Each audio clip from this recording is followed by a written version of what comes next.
Gospel, বাংলাতে আমরা বলি সুসমাচার। গসপেল বা সুসমাচার, এই যে শব্দটা, এটা এসছে কোথা থেকে? গসপেল বা সুসমাচার এই শব্দটা এসছে একটা গ্রিক ওয়ার্ড ইভাঙ্গেলিয়ন বা ইভাঙ্গেলিওস নামে একটি শব্দ। তো এটা দুটো গ্রিক শব্দের সমন্বয়ে এই শব্দটা আসছে। ইউ মানে হচ্ছে গুড, এন্ড অ্যাংলিওস বা অ্যাংলিয়ন মানে হচ্ছে মেসেজ। তার মানে কি দাঁড়ালো তাহলে? গুড মেসেজ, ভালো বার্তা বা ভালো সংবাদ বা সুখবর, সেটাকে বলা হয় ইভাঙ্গেলিয়ন। তো আজকে থেকে আমরা যখন বলবো সুসমাচার, তখন আমরা বুঝতে পারছি সুসমাচার শব্দটা কোথা থেকে এসছে, এর অরিজিনাল রুট কোথা থেকে। নাও এর পাশাপাশি একটা হিব্রু শব্দ ব্যবহার করা হয়েছে, যে শব্দটা হচ্ছে বেসোরা, এবং বেসোরা মানে হচ্ছে good news. Cultural and historical background of this word, এই যে শব্দটা গুড নিউজ বা সুসমাচার বা নিউ টেস্টামেন্ট নতুন নিয়মে যে শব্দটা আমরা ব্যবহার করছি ইভাঙ্গেলিয়ন, এর কালচারাল এবং হিস্টোরিক্যাল ব্যাকগ্রাউন্ড কি? গ্রিক এন্ড রোমানসদের কালচারে কি হয়, এই শব্দটা ব্যবহার করা হতো, তারা ব্যবহার করতেন যখন তারা যুদ্ধে কি হতেন? জয়ী হতেন।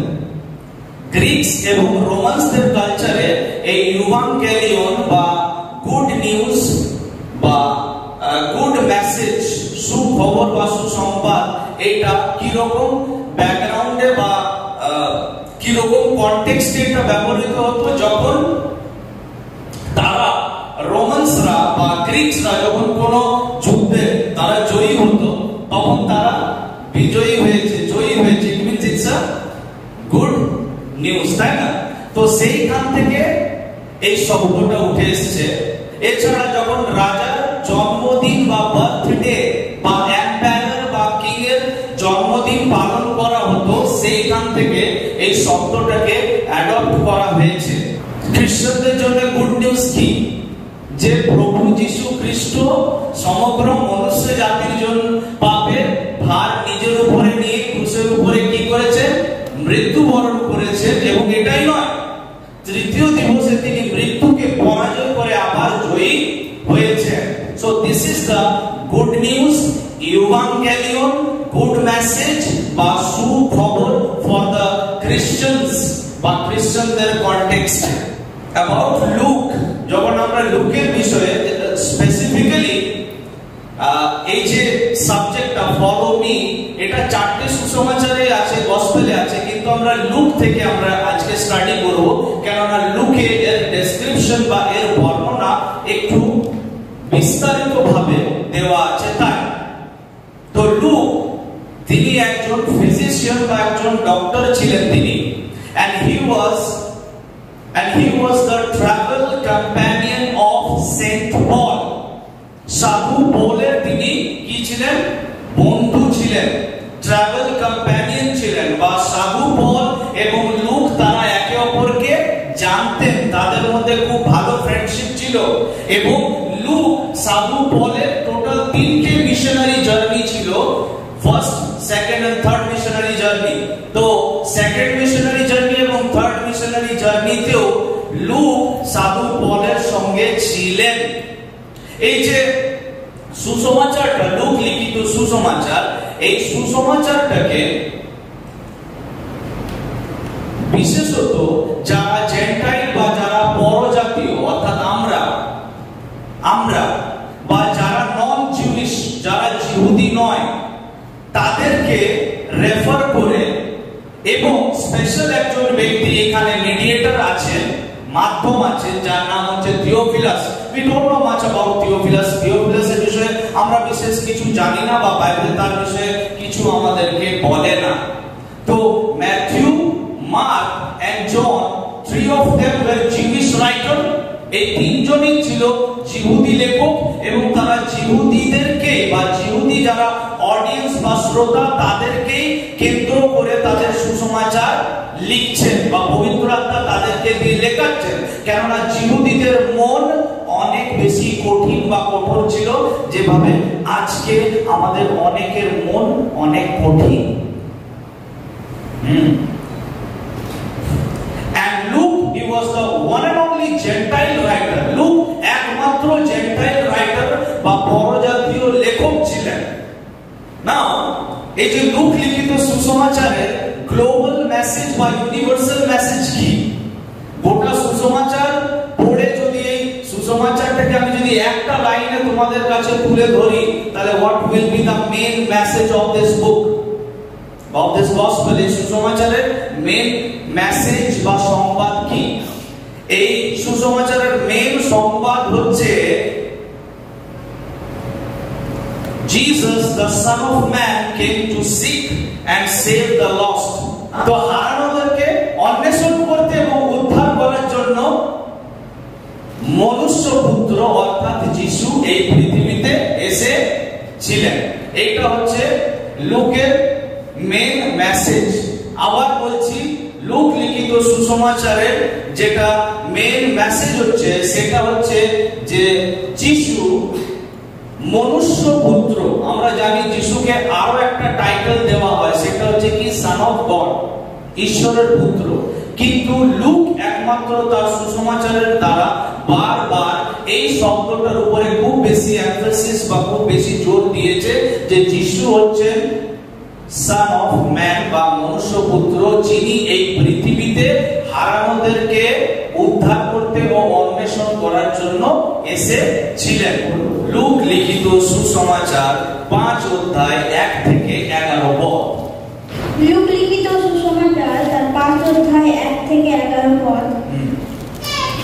একদা যখন লোকসমূহ তাহার উপরে চাপাচাপি করিয়া ঈশ্বরের বাক্য শুনিতেছিল, তখন তিনি গিনেসরত হ্রদের কূলে দাঁড়াইয়াছিলেন। বাস, এখানে আমরা একটা হ্রদের নাম আমরা পাচ্ছি, তাই তো?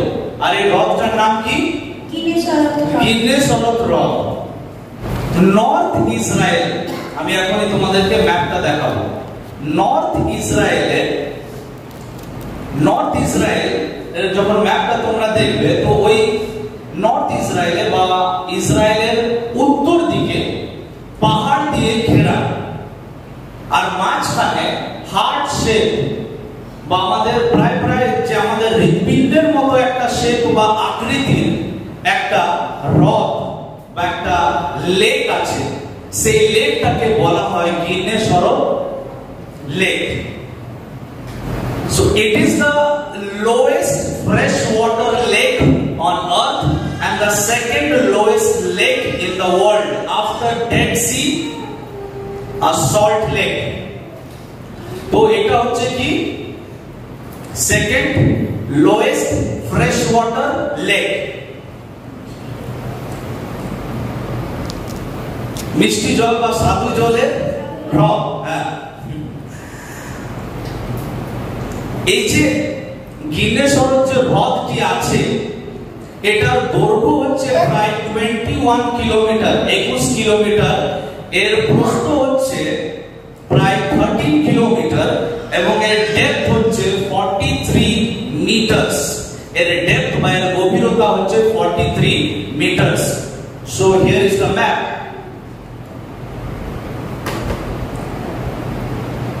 দেখতে পাচ্ছ তোমরা?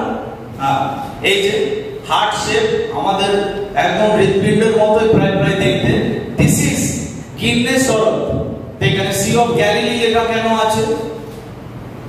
তো গিনেসরত হ্রদকে সি অফ গ্যালিলি বা হিব্রু ভাষাতে কিন্নেরেত বলা হয়, বা একে আবার সি অফ টাইবেরিয়াসও বলা হয়, বা তিবেরিয়াস হ্রদ বলা হয় বাংলাতে।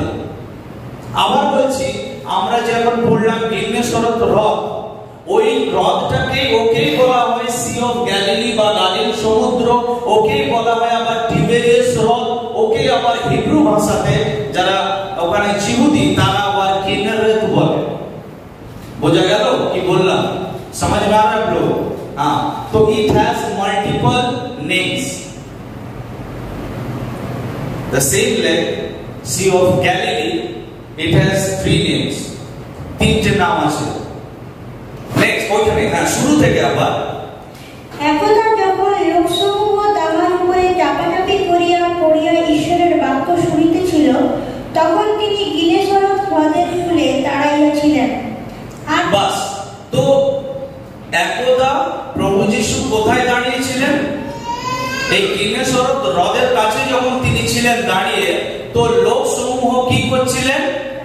চাপাচাপি করছিলেন। প্রচুর লোক। কি কারণে? কারণটা কি জন্য? बोलो सवाल। परमेश्वर का वचन सुनने के लिए। नाउ मेरा सवाल ये है कि उस समय আমার প্রশ্নের পরে হচ্ছে এটা যে সেই সময় ঈশ্বরের বাক্য শোনার জন্য মানুষ কি করছিল? আর এখন কি পেয়ে যায়? ঘুম পেয়ে যায়, তাই তো? লোক চাপাচাপি করছিল যিশুর কাছ থেকে শুধু বাক্য শোনার জন্য।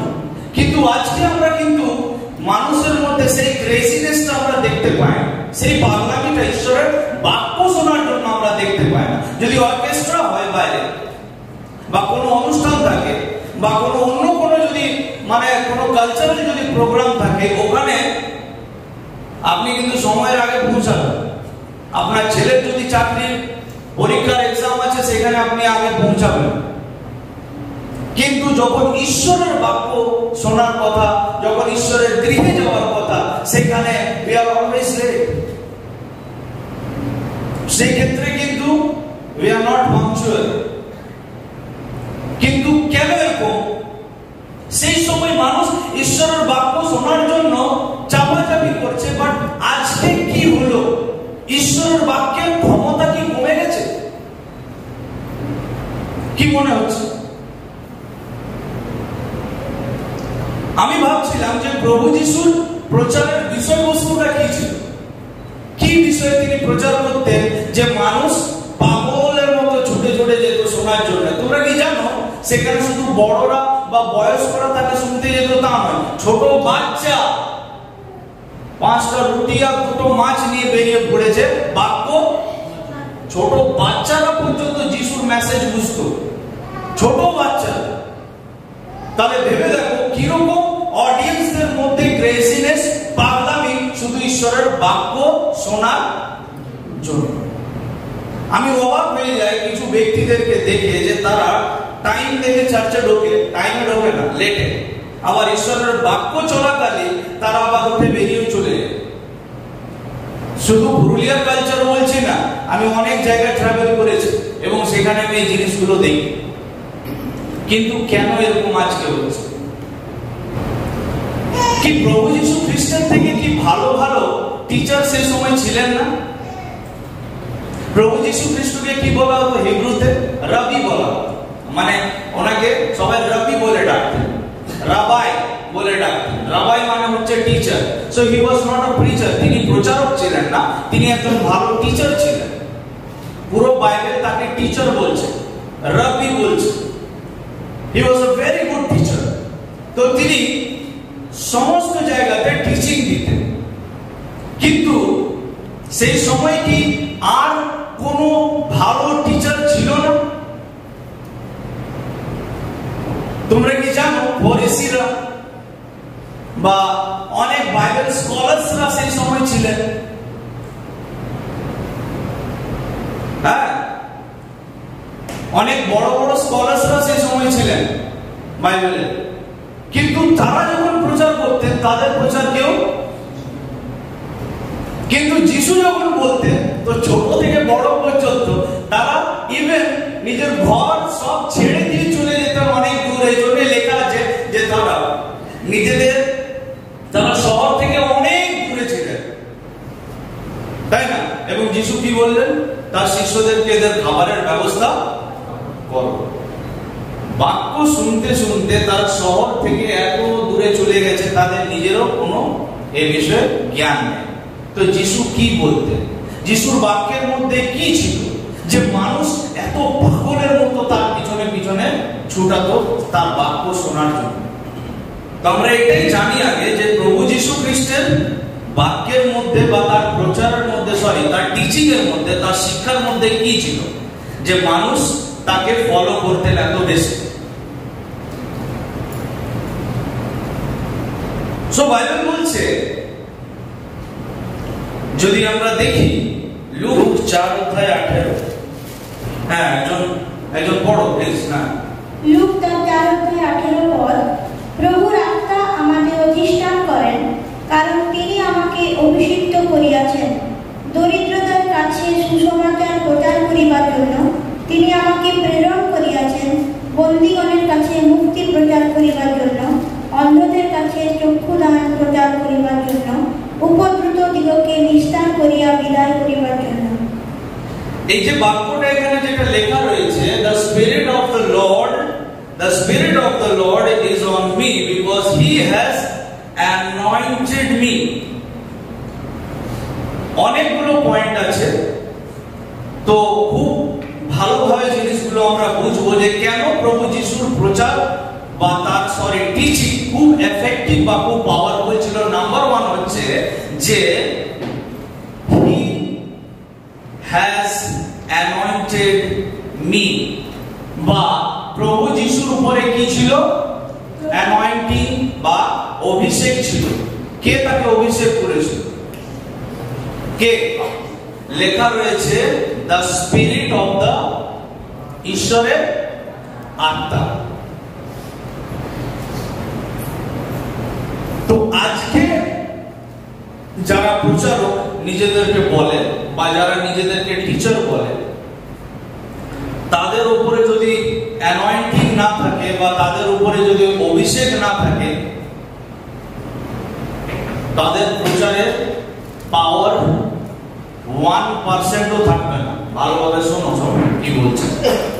এই জন্যই আমাদের অনেক জায়গাতে ঘুম পায়। আমি বারবার একই কিছু জায়গার উদাহরণ টেনে এনে আমি অফেন্ড করতে কাউকে চাই না, কিন্তু যেগুলো চলছে আমাকে সেগুলো আমাকে বলতে হবে, কিছু করার নেই। তো প্রভু যিশুর উপরে অ্যানয়েন্টিং ছিল, and spirit of the lord অর্থাৎ হোলি স্পিরিট, পবিত্র আত্মাকে কি করেছিলেন? অ্যানয়েন্ট করেছিলেন, অভিষেক করেছিলেন। সেই কারণে তার প্রচারে খুব পাওয়ার ছিল। অ্যানয়েন্টিং ছাড়া, অভিষেক ছাড়া কোনো ব্যক্তির প্রচারে পাওয়ার কখনোই থাকবে না। লিসেন, তোমার কাছে অনেক, এখানে তোমরা যারা বসে আছো তোমরা সবাই কিন্তু সাধারণ মানুষ, কিন্তু আমি বাইবেল কলেজের স্টুডেন্ট। আমার কাছে প্রচুর হেড নলেজ আছে, প্রচুর জ্ঞান আছে, প্রচুর। আমি অনেক রিসার্চ করি, 5 ইয়ার্স আমি স্টাডি করে পড়ে এসেছি। আমার কাছে অনেক এক্সটার্নাল সোর্সেস আছে, আমি অনেক জানি। আমি আবার বলছি আমি অনেক জানি, কিন্তু মেন বিষয় যেটা হচ্ছে যে আমার অনেক জানাটাও বেকার if I don't have anointing of the holy spirit. আমার জীবনে যদি অ্যানয়েন্টিং বা অভিষেক নেই, আমার প্রত্যেকটা প্রচার বেকার হয়ে যাবে। হতে পারে তোমার নামের আগে রেভারেন্ড আছে, পাস্টার রাহুল আছে, তোমার নামে ডক্টরেট আছে, বা অনেক রকমের designation, bishop, you are bishop, তোমার কাছে অনেক হয়তো পজিশন আছে। But remember one thing, if you are not anointed by the holy spirit, তোমার বাক্য বেকার। Listen to me very carefully. John the Baptist,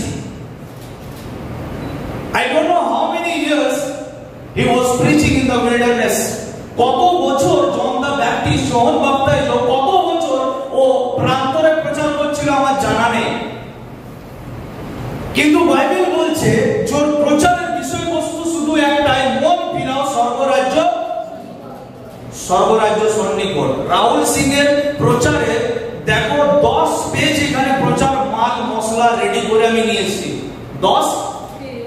but John the Baptist have only one message, মন পরিবর্তন করো, স্বর্গরাজ্য সন্নিকট।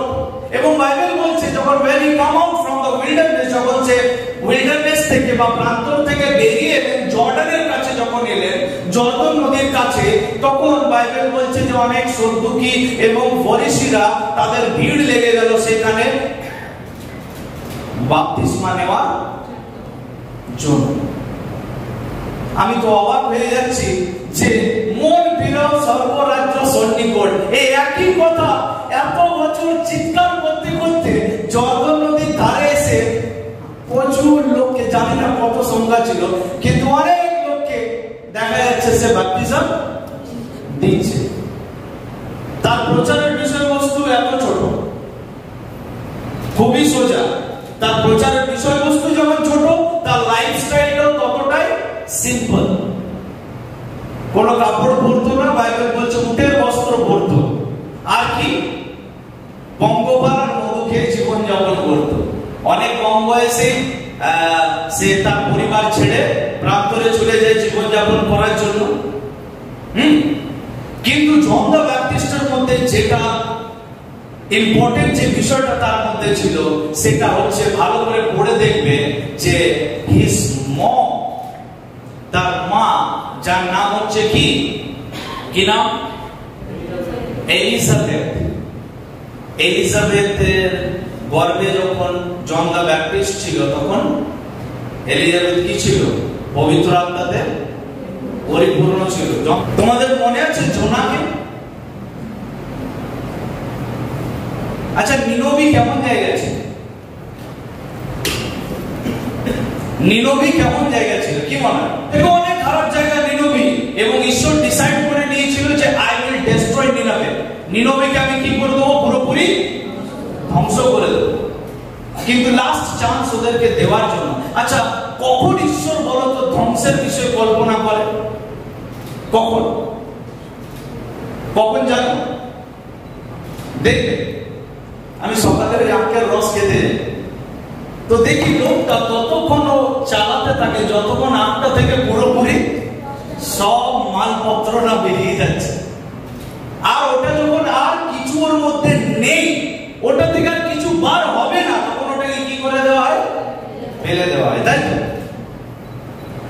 ঈশ্বরের মনকে যখন কোনো ব্যক্তি এতটাই যখন নিগড়ে নেয় না, তখন ঈশ্বর ডিসাইড করে যে না, একে আর আমি কি করবো না, রাখবো না, এটা ডিস্ট্রয়, আমি একে ধ্বংস করে দেবো। আর নিনবীর বিষয় তিনি এইরকমই তার মাইন্ডসেট তৈরি হয়ে যায় যে একে আর রাখবো না। কিন্তু বাইবেল বলে তিনি ক্রোধে ধীর দয়াতেন, তবুও জোনাকে পাঠালেন। জোনা বলছে আমি যাবো না। বাপরে, নিনবীর মতো জায়গাতে গিয়ে প্রচার করা খুব বড় চ্যালেঞ্জ। চাচার পরিপিঠটা দেবে, কাঁপিয়ে দেবো, কিন্তু নিনবীতে যেতে বলো না প্রভু। খ্রিস্টানদের মাঝে বলো, কাঁপিয়ে দেবো, কিন্তু বড় জাতীয়দের মাঝখানে বলো, ওখানে যে দেবে অনেক, কানে গল। তো ভাবলো যে আমি পালিয়ে যাবো, বাট ঈশ্বরকে ফিরিয়ে নিয়ে এলেন নাকি? ঈশ্বরকে ফিরিয়ে নিয়ে এলেন আর বললো ঈশ্বর বলেছে তোমাদেরকে ধ্বংস করে দেবে, মন পরিবর্তন করো।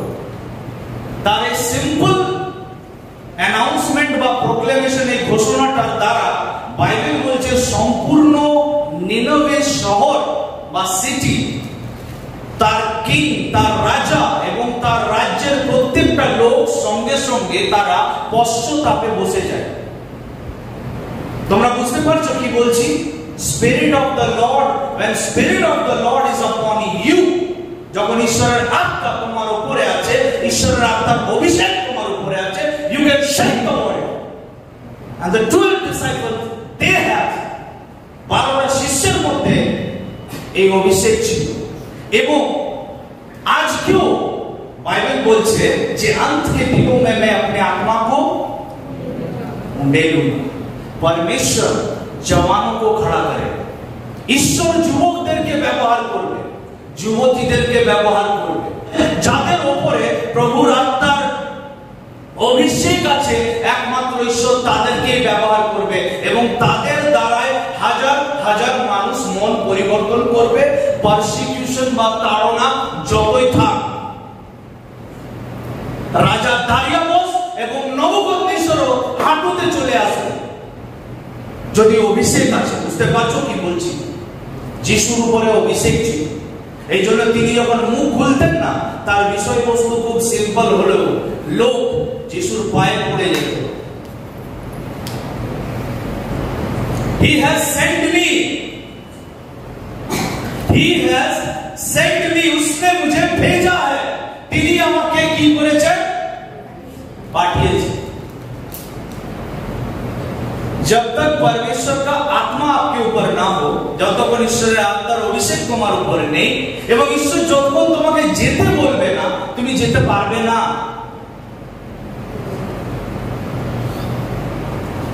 আমি 2006 সালে নামধারী খ্রিস্টান থেকে আমি একটা বিশ্বাসী হই, প্রভুকে জীবন দিয়ে আমি উদ্ধারপ্রাপ্ত ব্যক্তি হই। 2006 সালের আমার নতুন জন্ম বা সালভেশনের এক্সপেরিয়েন্স আমি পাই। কিন্তু প্রভু আমাকে সেই দিন অভিষেক করলেও আমাকে পাঠায়নি প্রভু। আমি আমার বাড়িতেই ছিলাম।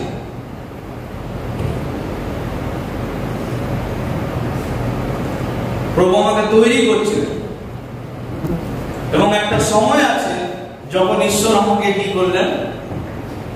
পাঠালেন। আর যখন সেই সময় যখন ঈশ্বর বলবে যেতে, আর সেই সময় যখন তুমি যাবে, তো তখন কি দেখতে পাবে? রিভাইভাল দেখতে পাবে। তখনই দেখতে পাবে যখন ঈশ্বর তোমাকে পাঠাবে কোথাও। জোনাকে পাঠানো হয়েছিল, তাই তো? আর যখন ও সেকেন্ড টাইম যখন ঈশ্বরের কথা শুনে গেল, তখন ওখানে কি দেখা গেল? মন পরিবর্তন দেখা গেল। রেইনহার্ড বনকে ঈশ্বর আফ্রিকার বিষয়ে দর্শন দিয়েছিলেন, আমি তোকে এই আফ্রিকাটা আমি তোকে দিয়ে দেব। এবং সেই সময় রেইনহার্ড জিরো, কেউ তাকে চিনত না। এবং একটা সময় আসে, আমি ওর যখন বই পড়ি, আমি ওর বই পড়ছিলাম, এবং পরবর্তী সময়ে যখন ইউটিউব আসে, ওর সেমিনার গুলো দেখতাম, তখন ক্রুসেড হতো। রেইনহার্ড বনকের ক্রুসেডে বা যেখানে ওর সভা আয়োজিত হতো, তোমরা বিশ্বাস করতে পারবে না, এক একটা সভাতে ওর 6 to 7 lakhs 6 থেকে 7 লক্ষ লোক শুধু বাক্য শোনার জন্য আসতো। আফ্রিকা জাদুটোনা উইচক্রাফট এর জন্য খুব ফেমাস, মনে রাখবে। আফ্রিকার বড় বড় যারা উইচ, যারা বড় বড় জাদুঘর, তারা এসে রেইনহার্ড বনকের সামনে ঘুটনা টিকে দিত, তারা হাঁটুতে চলে আসতো। কেন জানো? কেননা ঈশ্বর ওকে কি করেছিল? আফ্রিকাতে পাঠিয়েছিল। যতক্ষণ অভিষেক না থাকে, নাম্বার 2, যতক্ষণ ঈশ্বর তোমাকে না পাঠায়, কোনো কিছুই কাজ করবে না। এছাড়া প্রভু যীশু খ্রিস্টের যে টিচিং, তার টিচিং এর মধ্যে বিশেষ কিছু মেথড আমরা দেখতে পাবো। তো প্রভু যীশু যখনই তিনি প্রচার করতেন, তো তিনি কিন্তু অথরিটি বা ক্ষমতার সঙ্গে তিনি কি করতেন? প্রচার করতেন। They were astonished at his teaching because he spoke with authority, not as the scribe. Authority মানে কি? অধিকার, ক্ষমতা। আচ্ছা, অথরিটি কোথায় পাওয়া যায়? কোন চার্চে পাওয়া যায় অথরিটি? বা কোন পাস্টার বাবুর কাছে অথরিটি পাওয়া যায় যে তোমাদেরকে দিয়ে দেবো, নিয়ে যাও? এনিওয়ান? किसी को चाहिए? এবার কোন দোকানে অথরিটি পাওয়া যায়, অধিকার? कोई बाइबल कॉलेज आपको नहीं दे सकता authority, because Bible says, Bible बोले যে যখন পবিত্র আত্মা আসবে, তোমরা কি পাবে? তখন কি পাবে? শক্তি পাবে। এবং তখন তোমরা আমার উইটনেস হবে, আমার সাক্ষ্য বহন করবে। পবিত্র আত্মা আসবে আমার উপরে, অভিষেক করবে, আমাকে তার শক্তিতে পরিপূর্ণ করবে, আমাকে অথরিটি দেবে, অধিকার দেবে। শোনো, যারা বিনা অথরিটির সঙ্গে বাইবেল যারা ধরে প্রচার করছে, ঈশ্বর তাদের ন্যায় করবে। পবিত্র আত্মা যতক্ষণ পর্যন্ত কোনো ব্যক্তিকে অথরিটি বা ক্ষমতা না দেয়, কোনো ব্যক্তি এই বাইবেলের প্রচার করতে তো পারে। দেখো তোমরা কত প্রচার, কত ইউটিউবার পারে তারা, but they will be accountable one day. তারা একদিন অ্যাকাউন্টেবিলিটি দেবে, बिकॉज अधिकार उन्हें दिया नहीं गया है। तो अथॉरिटी বা অধিকার যদি না দেওয়া হয়, you can be a famous person. হ্যাঁ, ফেমাস হতে পারবে, পৃথিবীতে ফেমাস হবে, অনেক লোক তোমাকে ডাকবে, হায়ার করবে, হ্যাঁ, बोलबे खूब बड़ो प्रचारक। लेकिन अगर परमेश्वर का आत्मा का अभिषेक आपके ऊपर ना हो, ईश्वरेर आत्मार यदि अभिषेक ना হয়, তার তিনি যদি তোমাকে না প্রেরণ করেন, তিনি যদি তার বাক্যকে বহন করার অথরিটি, অধিকার তোমাকে যদি না দেয়, এটা পুরোপুরি জিরো, এর ফল একদম জিরো দেখতে পাবে তোমরা। একটা মানুষ মন পরিবর্তন করবে। এরপর হচ্ছে কি জানো, যে প্রভু যীশু খ্রিস্ট কি করতেন, যখন তিনি টিচিং দিতেন, তখন তার টিচিং এর মধ্যে, তার শিক্ষার মধ্যে আরো একটা যে মেথড, সেটা হচ্ছে কি জানো, তিনি স্টোরিজ এবং প্যারাবলস বলতেন। তিনি গল্প এবং দৃষ্টান্ত ইউজ করতেন।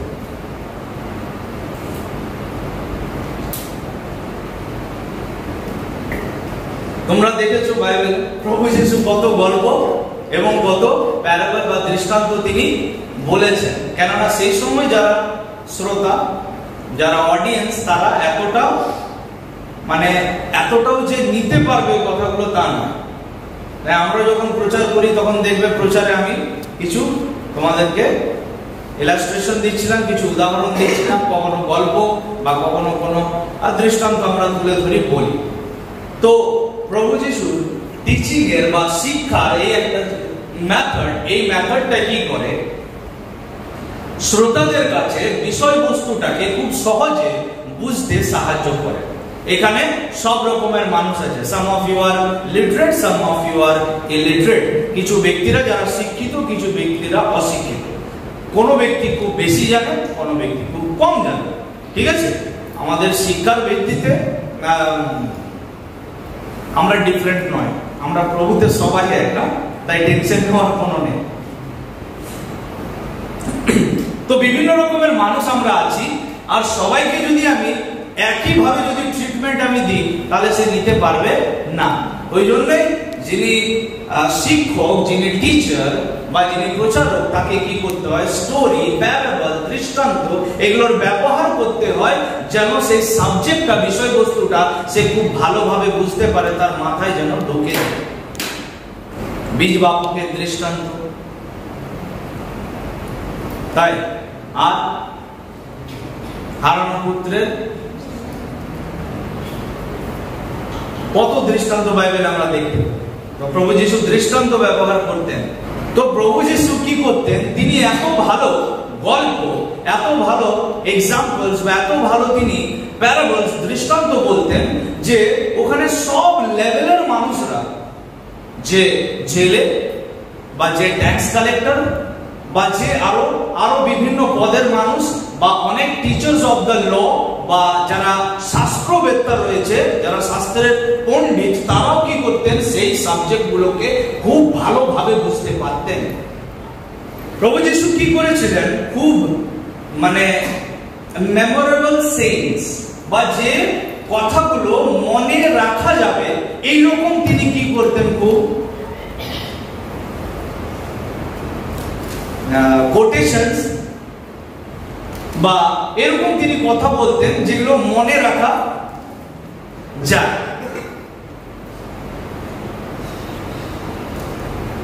যেমন আমরা দেখেছি আমাদের যারা দাদু দিদা, দেখবে তাদের একটা না একটা কথা তোমাদের মনে আছে। তারা কিছু বলতেন, কিছু কথা, যেমন অতি বাড় বেড়ো না, হ্যাঁ ঝড়ে পড়ে যাবে। আর অতি খাটো ছাগল কি করবে? ছাগলে মুড়ে খাবে। ঠিক মনে আছে?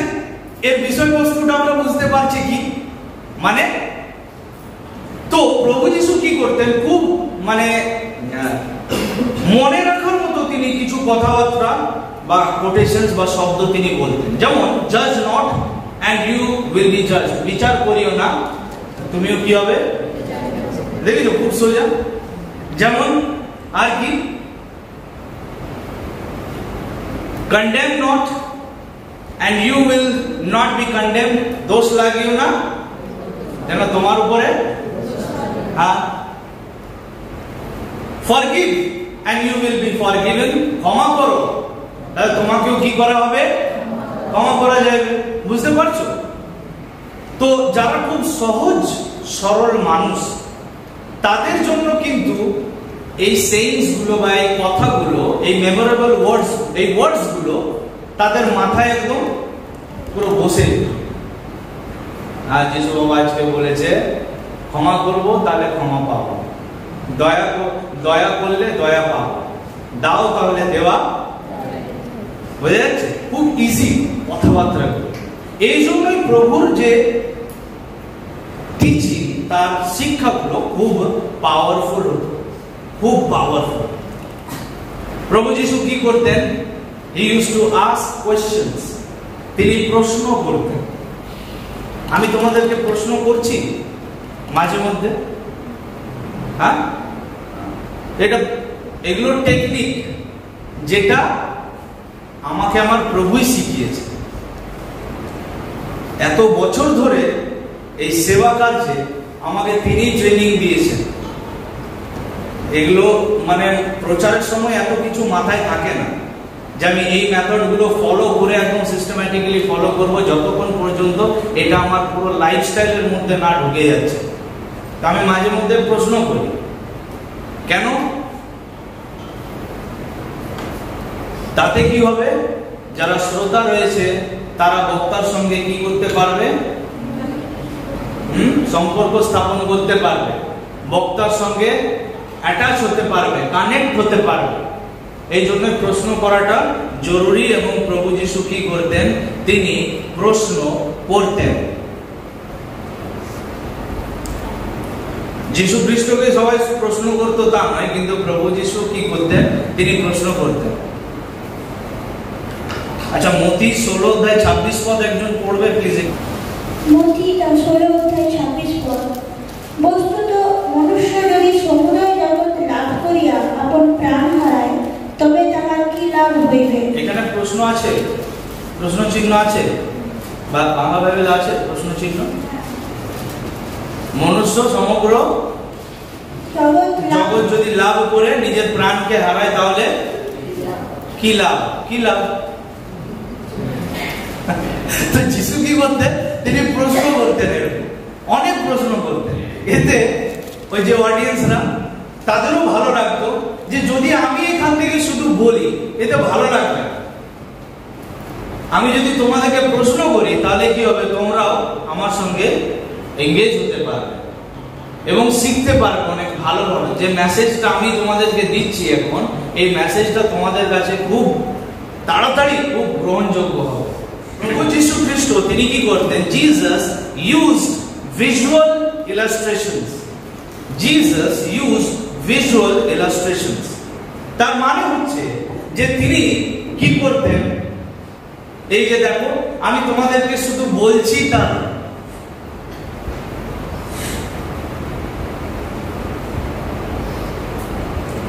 আচ্ছা এইটাই আমরা এখন ডিসকাশন করছি। 9 টিচিং মেথডস অফ জিসাস। হ্যাঁ, ওকে, তো এটা পরে দেখেন সামারি। তো আমি শুধু তোমাদেরকে এখন বলছি না, তোমরা শুধু অডিও নয়, তোমরা কিন্তু ভিজুয়াল বা ভিডিও তোমরা দেখছো। তো অডিওর সঙ্গে যখন ভিডিও একসাথে যখন মিক্স হয় তো আমাদের সেটা সব থেকে বেশি মনে থাকে। দেখবে তোমরা যখন কোনো সিনেমা দেখো তখন দেখবে সিনেমার পুরো স্টোরিটা তোমরা শুরু থেকে শেষ পর্যন্ত বলতে পারবে। ইয়েস, কেননা এখানে শুধু অডিও নয়, এখানে ভিডিও আছে। তো অডিও আর ভিডিও খুব তাড়াতাড়ি আমরা কি করতে পারি, আমাদের ব্রেনে আমরা খুব তাড়াতাড়ি ক্যাচ করতে পারি, এগুলো খুব তাড়াতাড়ি আমরা ধরে রাখতে পারি, মনে রাখতে পারি অনেক বেশি। তো যিশু কি করতেন, তিনি ভিজুয়াল ইলাস্ট্রেশন দেখাতেন। যেমন শিষ্যদের কি করলেন, তিনি বললেন বসো এখানে, তোরা বুঝতে পারছে না কি ব্যাপার। এবারে প্রভু যিশু কি বললেন, হঠাৎ পা ধুতে স্টার্ট, তার শিষ্যদের তিনি পা ধুচ্ছেন। হ্যাঁ, তো একজন বলছে প্রভু পা কেন ধুচ্ছেন? বললো আমাকে মাথা থেকে একদম স্নান করে। তো প্রভু অ্যাকচুয়ালি ওকে কি বলতে চাইছেন, সার্ভেন্টহুড লিডারশিপ, মানে একজন লিডার সেই হতে পারবে যার মধ্যে সার্ভেন্ট বা দাস হওয়ার ক্যারেক্টার বা চরিত্র আছে। কেননা দাস একমাত্র পা ধুতে পারে, মালিক কখনো পা ধোবে না। বুঝা যাচ্ছে?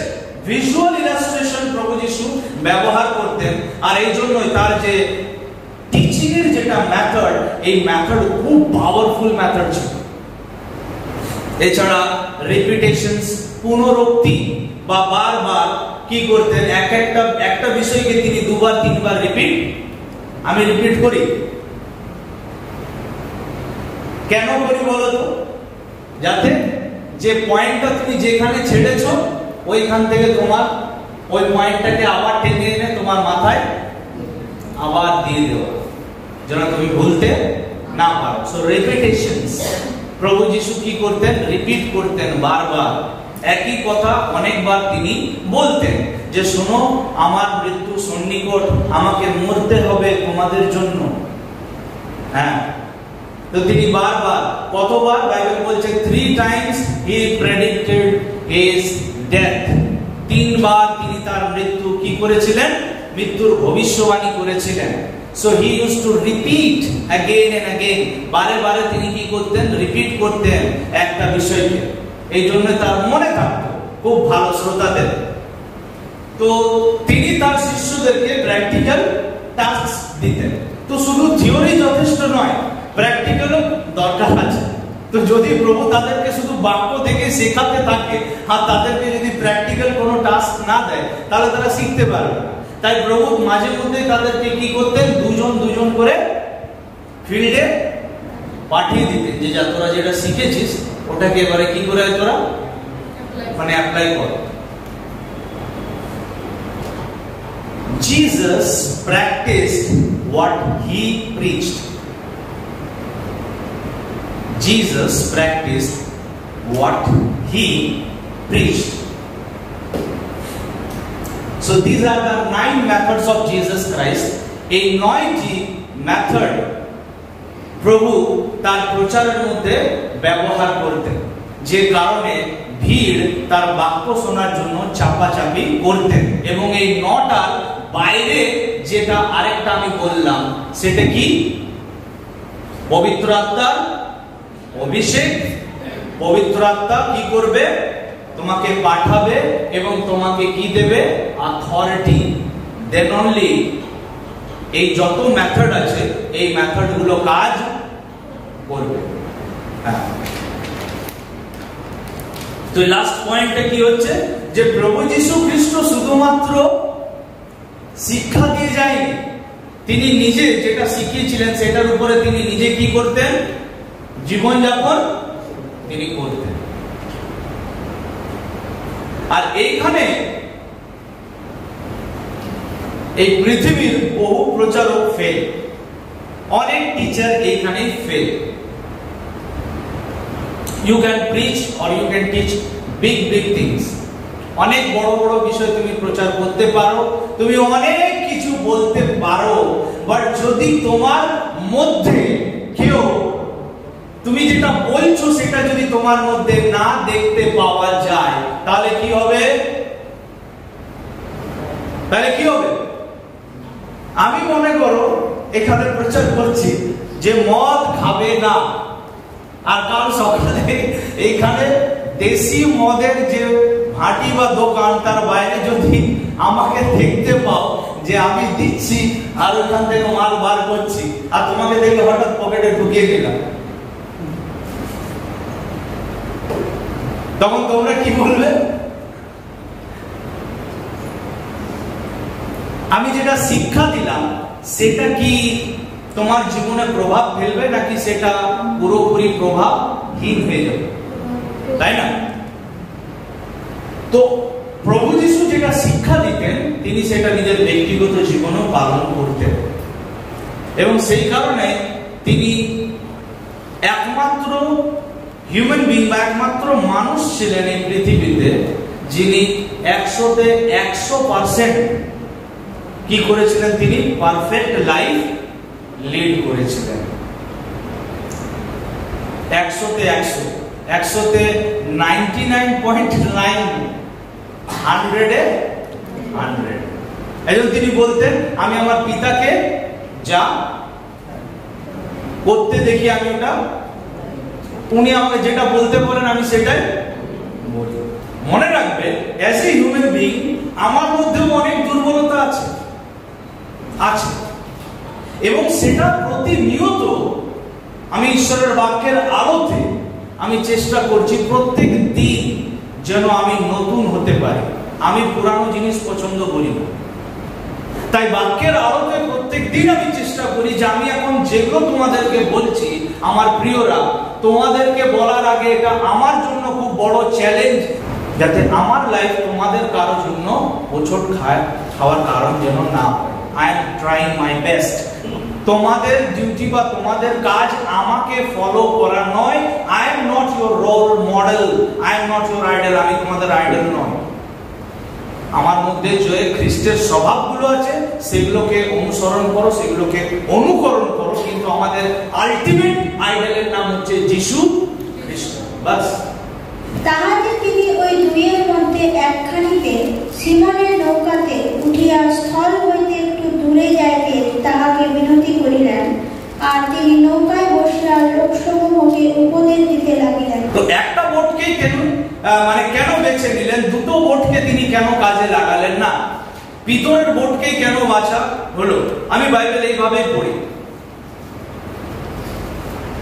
ঈশ্বর প্রথমবার পিতরের বোট বা নৌকাকে ব্যবহার করছে।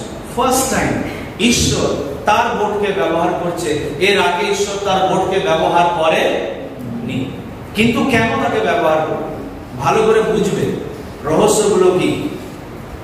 পিতরের আগে যেটা নাম ছিল তার নাম হচ্ছে কি? সাইমন, সিমন, এবং হিব্রু ভাষাতে ওকে বলা হয় সাইমন বার ইয়োনা। সাইমন বার ইয়োনা, সাইমন বার ইয়োনা মানে হচ্ছে সিমন জোনা বা জোহনের সন্তান। And what is the meaning of Simon? বা সিমনের মানে হচ্ছে listening বা hearing, শোনা। তো যিশুর আওয়াজটা কে শুনেছিল?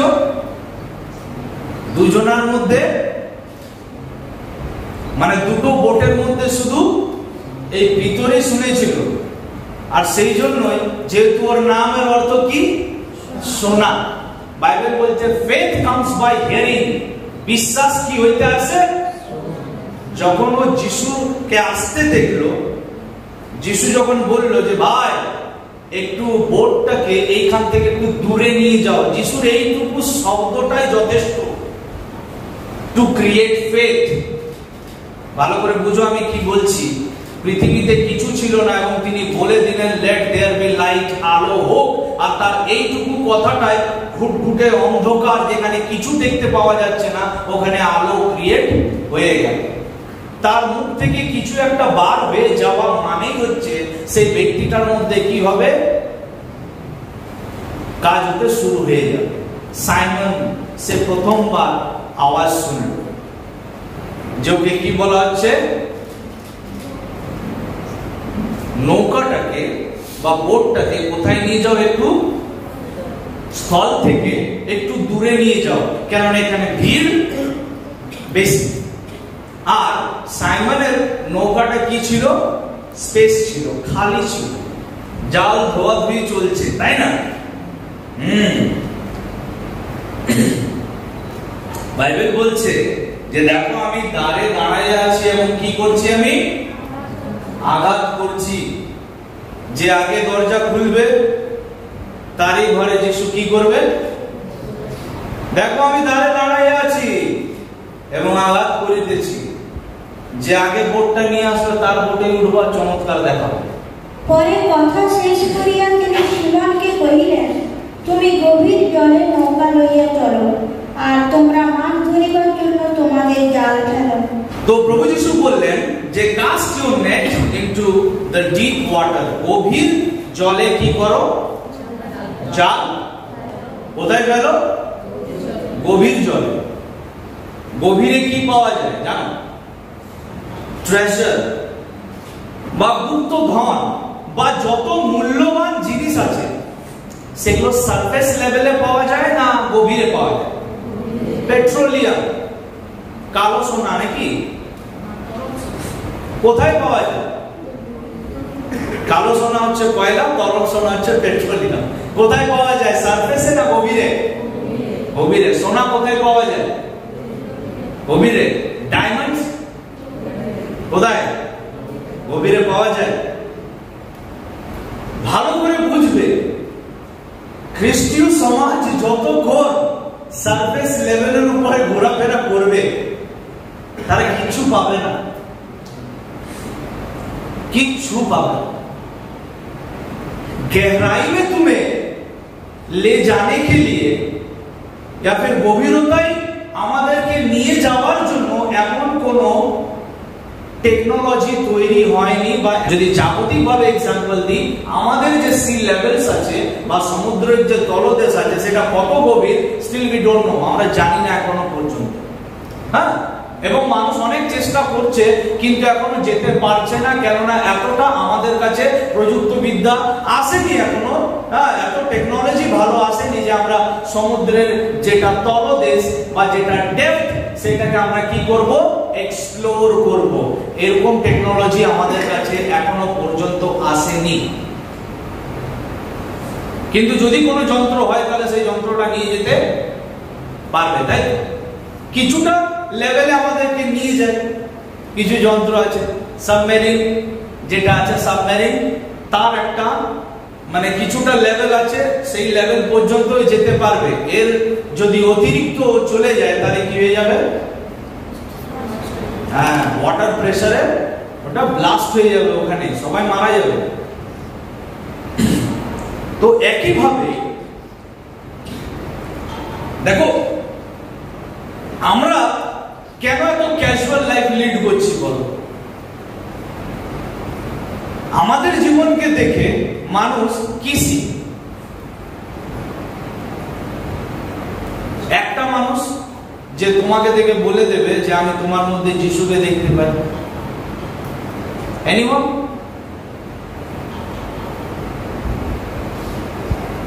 क्योंकि আমরা সারফেস লেভেলে ঘোরাফেরা করছি, ওপরে ওপরে গান বাজনা প্রার্থনা ফাস্টিং এই অমুক দেখ, কিন্তু যতক্ষণ পর্যন্ত যিশু বলছে গভীর জলে কি করো, जाल फैलो। अगर कुछ चाहिए तुम्हें परमेश्वर से तो तुम्हें गहराई में जाना पड़ेगा।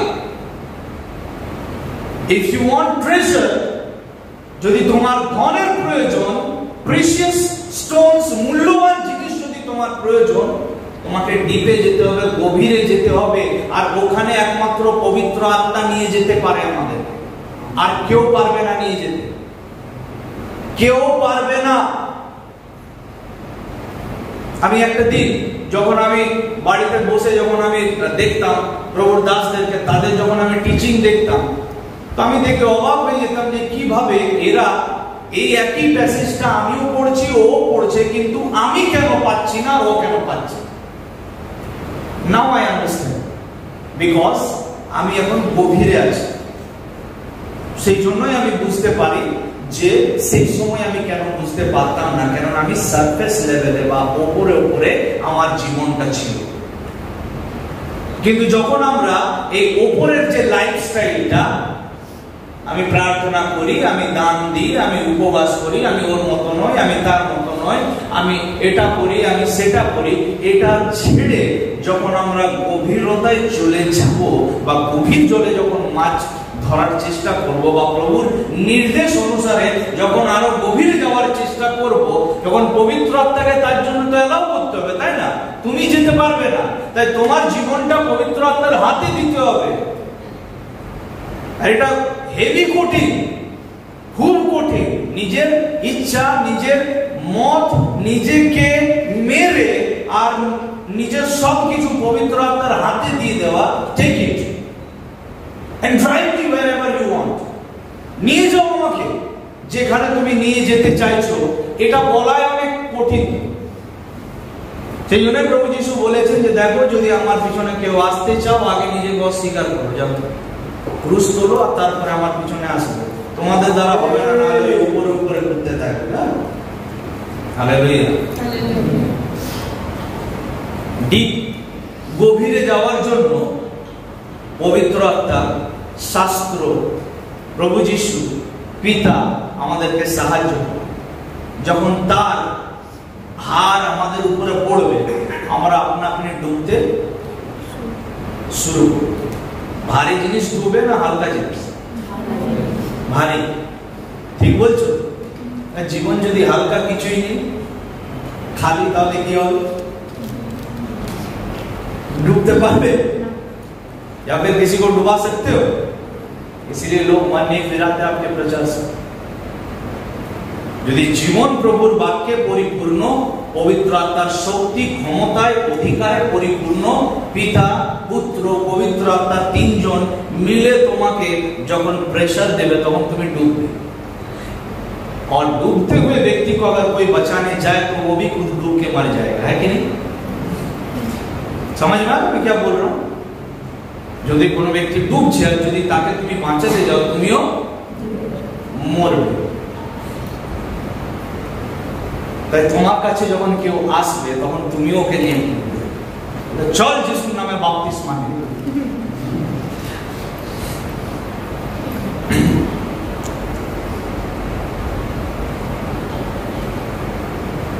ঈশ্বরের রাজ্যের যে গভীরতা, ঈশ্বরের রাজ্যের যে গভীরতা, সেই গভীরতাগুলোকে বা ঈশ্বরের রাজ্যের যেগুলো ডিপ বিষয়, যে তত্ত্বগুলো, সেগুলোকে পাওয়ার জন্য কিন্তু আমাদেরকে সেইখানে যা ফেলতে হবে। যে এক্সটার্নাল যে সোর্সেস আছে, এগুলো কিন্তু সব লেভেলে এই শিক্ষাটাকে তোমরা অ্যাপ্লাই করতে পারো। ফর এক্সাম্পল, আমার কাছে, আমি কি বললাম, আমার কাছে অনেক জ্ঞান আছে, আমার কাছে অনেক এক্সটার্নাল সোর্সেস আছে, অনেক, কিন্তু আমার কাছে অনেক সোর্সেস আছে, এগুলো আমাকে হেল্প করবে না কখনো গভীরতায় যেতে। গভীরতায় যেতে হলে প্রভুর চরণে বসতে হবে, অনেক সময় দিতে, অনেক সময়। কারণ প্রচার ডাউনলোড করে ঝেপে দিলে হবে না।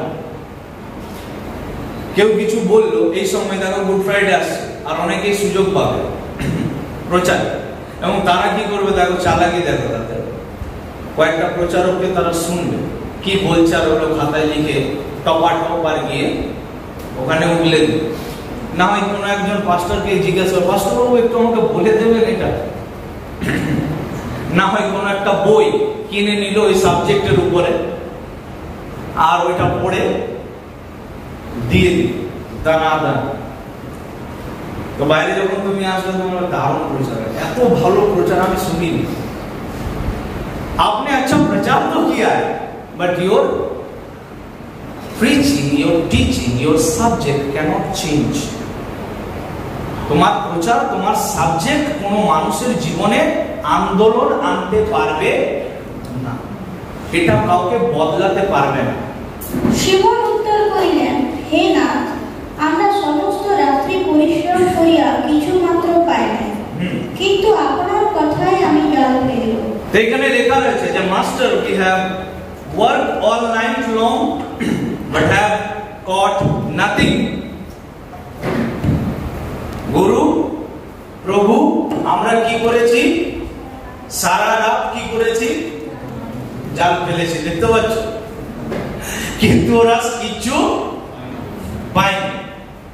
আমি এই ইউনিভার্সিটি থেকে পাস করেছি, আমি ওই ইউনিভার্সিটি থেকে পাস করেছি, আমি এই কলেজ থেকে পড়েছি, আমি সেই কলেজ থেকে পড়েছি, আমার কাছে এই ডিগ্রি আছে, আমার কাছে সেই ডিগ্রি আছে। You might have so many degrees, অনেক ডিগ্রি আছে তোমার কাছে, অনেক টাকা আছে, অনেক ধন সম্পত্তি আছে, কিন্তু বাইবেল বলছে মানুষ যদি আপন প্রাণকে হারায় তাহলে you may have so many achievement, অনেক উপলব্ধি তোমার জীবনে হতে পারে, কিন্তু আলটিমেটলি যখন নিজের জীবনটাকে মৃত্যু শয্যাতে গিয়ে যখন বাক্যের আলোতে যখন দেখবে, তখন তোমরাও কি বলবে?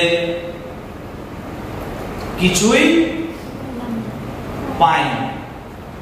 আলেকজান্ডার পুরো বিশ্ব জয় করার পর সামান্য ফিভার বা জ্বরে মারা গেল, এবং কফিন বক্সের দুদিকে বলেছে যে হাতটা কি করে দেবে, আমার বার করে দেবে, যেন লোক দেখতে পায় যে যে সমগ্র বিশ্ব জয় করেছে সে ফিরে যাচ্ছে কিভাবে। একটা নন খ্রিস্টান এত বড় বিষয়টা বুঝে গেল, আর আমরা এখন বুঝতে পারছি না যে पहले उसका राज्य और उसके धार्मिकता का खोज करो और बाकी जो भी चीजें आपको चाहिए वो खुदा तुम्हें। So don't run after success. সফলতার পিছনে দৌড়াবার দরকার নেই। যদি তুমি যিশুর পিছনে দৌড়াও, সফলতা বা সাকসেস তোমার পিছনে পিছনে কি হবে? তোমার পিছনে পিছনে দৌড়াবে। আমরা সারা রাত কাজ করেছি, প্রভু আপনার কত এক্সপিরিয়েন্স আছে, কত অভিজ্ঞতা, কত নলেজ, কত স্কিল, কত ট্রেনিং, কত স্ট্র্যাটেজি, কত ফিজিক্যাল স্ট্রেংথ আছে, তোমার ডেজিগনেশন কি আছে, তোমার কত পজিশন, কত বড় পাওয়ার আছে, তুমি কত বড় বড় বাইবেল কলেজ থেকে পাস আউট করেছো, তুমি ফরেন রিটার্ন, তোমার কত মানি, কত পাওয়ার, কত ট্যালেন্ট, নাথিং, কোনো কিছুই কাজ করবে না প্রভু যীশু খ্রিস্টের সামনে। তোমার কোনো কিছু কাজ করবে না। তাই বললাম, যখন মৃত্যু শয্যাতে যখন যাবে তখন দেখবে যে আলেকজান্ডার মতো বলবে যে সমগ্র বিশ্ব যিনি জয় করেছেন সে কিভাবে যাচ্ছে? খালি হাতে যাচ্ছে। আমরা সারা রাত পরিশ্রম করেছি, অনেক কাজ করেছি, কিন্তু কিছু পাই। দেখো, যারা আমাদেরকে দেখেছেন ওইখানে, তারা জানে যে আমরা কোন অবস্থা থেকে উঠেছি। যারা আমাদেরকে দেখেছে শুধু তারা জানে যে আমরা কোন অবস্থা থেকে ওইখান থেকে উঠেছি। এবং আমি একটা কথা আমি এখানে 100% সিওরিটির সঙ্গে বলতে পারি যে জীবনের প্রত্যেকটা আমাদের প্ল্যান, পরিকল্পনা, আমাদের যা কিছুই যেটাকে নিয়ে আমরা গর্ব করি, সেগুলো সব ফেল হয়ে যাবে। আমাদের জীবনে কোনো কিছুই কাজে লাগবে না if you have Jesus Christ. যদি তোমার কাছে যিশু আছে, তাহলে একটা মামুলি পরিবারের ছেলে, একটা সাধারণ পরিবারের ছেলেকে প্রভু তুলে এইখানে নিয়ে এসে ব্যবহার করছে। তোমরা দেখছি একটু আগে স্ক্রিন, একটা সাধারণ ফ্যামিলির ছেলে। তো বাইবেল বলছে, প্রভার্বস চ্যাপ্টার 3 ভার্স 5 এ লেখা রয়েছে, trust in the Lord with all your heart and lean not on your own understanding. তুমি সমস্ত চিত্তে সদাপ্রভুতে বিশ্বাস করো, নিজ বিবেচনার উপরে কি করিও না, নির্ভর করিও না। তো সারা রাত জেলেদের এক্সপিরিয়েন্স আর অভিজ্ঞতা, ফিজিক্যাল স্ট্রেংথ সব কিছু সারা রাত কাজে লাগিয়েও তারা কি কিছু পেল? পাইনি না? তো সময় থাকতেই যদি আমরা আমাদের জীবনটাকে যদি প্রভুর হাতে দিয়ে দিই, নৌকাটাকে, তাহলে প্রভু কিছু নৌকাটাকে ভালো কাজে ব্যবহার করতে। যিশু আসার আগে নৌকাটা কেমন ছিল? খালি। কিন্তু যিশু আসার পরে আমরা দেখবো কি হচ্ছে এরপর। যিশু এবার তাকে ব্যবহার করছে।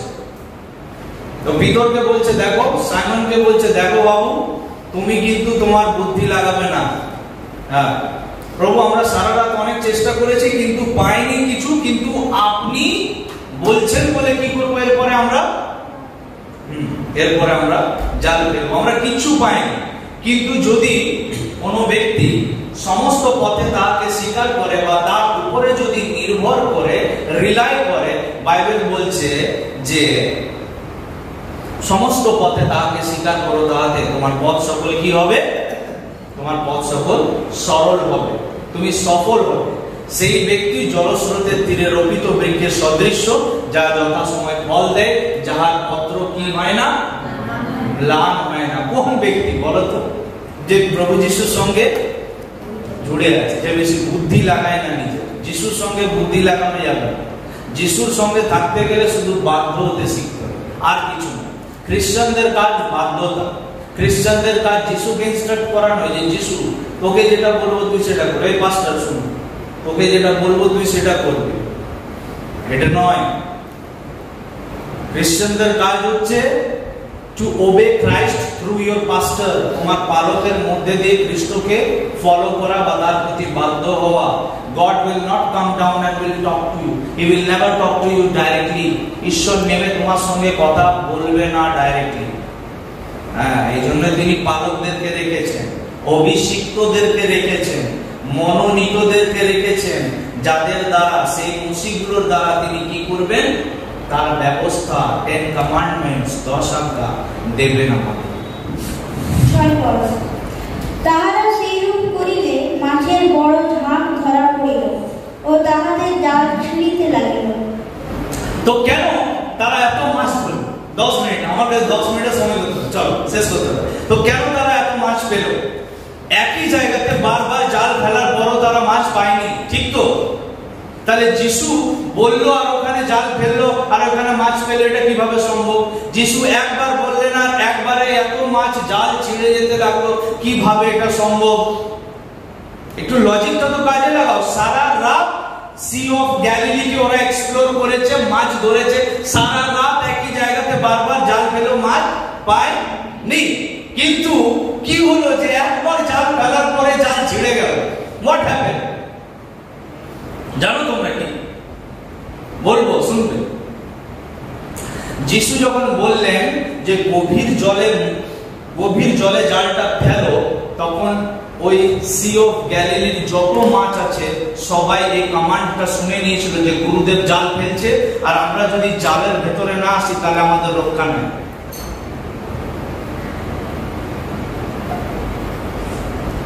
বোঝা গেল আমি কি বলছি? হ্যাঁ, গুরুদেব জাল ফেলতে বলেছে, আর গুরুদেবের জালে যদি ধরা না পড়ি তাহলে তো মুশকিল হয়ে যাবে, তাই না? এই জন্যই যখনই ওরা জানতে পেরেছে যে কে পা দিয়েছে বোটে, যিশু, ওরা সবাই সতর্ক হয়ে গেছে যে জাল কোথায় ফেলা হবে। আর মাছগুলো বলছে ভাই আমাকে আগে যেতে দে, ও বলছে আমাকে ঢুকতে দে বাপ এই জালের মধ্যে। হ্যাঁ, আর এই জন্যই জাল ছিঁড়তে লাগলো। বাইবেল বলছে জাল ছিঁড়ে যেতে লাগলো। ফিশ, মাছেরা যিশুর আওয়াজ চেনে। শুধু মাছ নয়, যিশু একদিন যেতে যেতে একটা গাছকে বলছে খাবার দাবার না দিয়ে শুধু দাঁড়িয়ে আছে শুকনো পাতা, আর হবে না যাবে, তুই শুকিয়ে যা, আর আজকে থেকে তুই আর থাকবি না। ওই গাছটা, ফিগ ট্রি বা ডুমুর গাছটা কি হয়ে গেল? সেই দিন থেকে গাছ যিশুর কথা শুনে। ঈশ্বর একটা গাধাকে বলে নাই মুখ খোল, কথা বলে পারে, নাহলে বালাম শুনবে না আমার কথা, তুই মুখ খোল। আর গাধাটা কি করছে? সঙ্গে সঙ্গে মুখ খুলে দিল নাকি? শিষ্যরা বলছে বাবা এই কে ব্যক্তি, এই ব্যক্তিটা কে যে বায়ু এবং তরঙ্গ অর্থাৎ জল, সমুদ্র এর কথা শুনে? যিশু ঝড়কে কি করলেন? বললেন, আর ঝড় কি বলছে? ঠিক আছে, থেমে যাচ্ছে। তরঙ্গ খুব বড় বড় আসতে লাগলো, আর যিশু কি বললেন?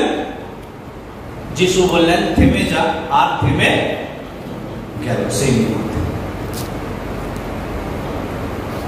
তো যিশু যেখানে কথা বলবে সেখানে বাকি সবাই চুপচাপ হয়ে যাবে, আর সেখানে অদ্ভুত এবং অলৌকিক কার্য দেখতে পাবে।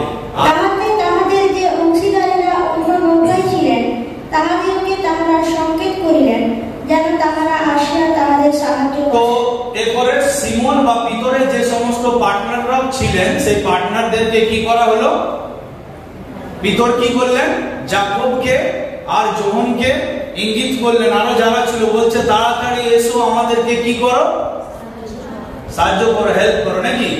তাহলে পিতর পার্টনার ছাড়া কিছু করতে, আমাদের লাইফটা, খ্রিস্টীয় জীবনটা আমরা পার্টনারশিপ ছাড়া বা একে অপরের সহযোগিতা, একে অপরের ফেলোশিপ বা একে অপরের হাত না ধরে আমরা চলতে পারবো না। ভালো করে শুনে নাও, যারা আমাদেরকে আলাদা করে, যারা আমাদের মধ্যে বিচ্ছেদ সৃষ্টি করে, যারা আমাদেরকে ডিনোমিনেশনের মানে চিহ্ন দিয়ে যারা আমাদেরকে আলাদা করে রেখেছে, মনে রাখবে তাদের বোট ডুববেই ডুববে। যদি সেই দিন সিমনকে হেল্প করার জন্য যদি যোহন আর যাকব না আসতো, ডুবে যেত কিনা? কে এসে হেল্প করেছে? যত মাছ ওরাও কি করলো? নিজেদের বোটে নিয়ে নিল। Please share your joy, your blessings with your partners. তোমার আশীর্বাদ নিজের কাছে লুকিয়ে রেখো না, ধরে রেখো না, শেয়ার করো। আমার কাছে যা আছে, যত নলেজ আছে, এটা থেকে আমি অনেক ব্যবসা করতে পারি, জানো? অনেক ব্যবসা করতে পারি। আমার দরকার নেই পুরুলিয়াকে টিচ করার বা শিক্ষা দেওয়ার, এটা ফ্রি অফ কস্ট, এটাতে আমি কোনো টাকা পাই না, আমার কোনো দরকার নেই এগুলো করে। কিন্তু মনে রাখবে সিখানে वाला खुद पहले उसके ऊपर चलता है, तभी वो सिखा सकता है। আমাকে যেটা প্রভু দিয়েছে, that I am sharing with you, আমি আমার নৌকায় রাখতে পারি না ওগুলো। সেই জন্য আমার নৌকায় যত মাছ আছে, আমার জীবনে যত আছে, সেগুলো আমি তোমাদের সঙ্গেও কি করছি? শেয়ার করছি। We all are partners, মনে রাখবে আমরা সবাই একে অপরের পার্টনার্স, আমাদের সবার সবাইকে প্রয়োজন। কেউ ধনী কেউ দরিদ্রের মানে এটা নয় যে আমরা ডিফারেন্ট, আমরা আলাদা, তুমি এই চার্চ তুমি সেই চার্চ। আমি আমার প্রত্যেকটা প্রচারে বলি যে আমাদের মধ্যে এই ডিভিশন, এই ভেদাভেদ গুলো ঈশ্বর চায় না, মনে রাখবে। We are one in Christ। আমার কাছে 1 মিনিট, লাস্ট পয়েন্ট। তাহারা আসিয়া দুইখান নৌকা এমন পূর্ণ করিলেন যে নৌকা দুখানি ডুবিতে লাগিল। তাহা দেখিয়া সিমন পিতর যিশুর জানুর উপরে পড়িয়া কহিলেন, আমার নিকট হইতে প্রস্থান করুন, কেননা হে প্রভু আমি পাপী। বাস, এটা আমার আজকে সাবজেক্ট, ফলো মি। সেই বিষয়টা আমি তোমাদেরকে এক্সপ্লেন করি। এত ঈশ্বর আশীর্বাদ করলেন যে কি হয়ে গেল, সেই নৌকাটা যেন ডুবে যাচ্ছে। মনে রাখবে যখন নৌকা বা আমাদের জীবন বা আমাদের যা কিছু আমরা ঈশ্বরের হাতে দেব, ঈশ্বর এত আমাদেরকে আশীর্বাদ করে যে সেই আশীর্বাদটা ধরে রাখার মতো ক্ষমতা তোমার কাছে নেই। তোমার your boat will sink, তোমার জীবন ডুবে যাবে প্রভুর আশীর্বাদে। এত তিনি আশীর্বাদ করেন, যেটা তোমার অর্থ তুমি যদি প্রভুর চরণে দাও, তুমি অনেক তাড়াতাড়ি বড়লোক হয়ে যাবে। তোমার জীবন যদি প্রভুর হাতে দাও, দেখো কোথায় আমি দাঁড়িয়ে আছি আজকে। He can multiply, তিনি বাড়াতে পারেন। He can bless you, তোমার বোট সিঙ্ক করবে, ডুবে যাবে। এবং লাস্টে এই সব ঘটনা দেখে সবাই আশ্চর্য হয়ে গেলেন এবং পিতর ভয় পেয়ে গেল। পিতর বুঝতে পারলো এই সমস্ত আশ্চর্য ঘটনা দেখে যে আমি পাপী, এবং সে কি করলো? হাঁটুতে এসে বলতে লাগলো যে প্রভু এই পাপী হইতে দূরে যান। এবং লাস্টে প্রভু যিশু অন্যান্য সুসমাচারগুলো যখন দেখবে, তখন লেখা রয়েছে প্রভু তাকে বললেন, ফলো মি, আমাকে অনুসরণ। রাহুলকে নয়, কোন বড় বড় পাস্টরকে নয়, কোন আইডল যাদেরকে আমরা ফলো করি তাদেরকে নয়, যিশুকে ফলো করো, যিশুকে। মনে রাখবে যখন আমরা যিশুকে ফলো করি, তার চিন্তা ভাবনা, তার লাইফস্টাইল, আমার কাছে সময় নেই, ওই জন্য আমি বোঝাতে পারছি না যে ফলো মি মানে কি। ফলো মি মানে আর বোঝানো যাবে না। ফলো মি মানে হচ্ছে সেই ব্যক্তিটাকে, তার লাইফটাকে সম্পূর্ণরূপে এক্সামিন করা, কপি করা, ইনভেস্টিগেট করা এবং সেইটাকে আমার নিজের জীবনেও অ্যাপ্লাই করা। That is follow me. যিশুকে ফলো করো, আর অন্য কাউকে না, আর কাউকে না, and you will be blessed. May God bless you. প্রভু আশীর্বাদ করুন। Thank you.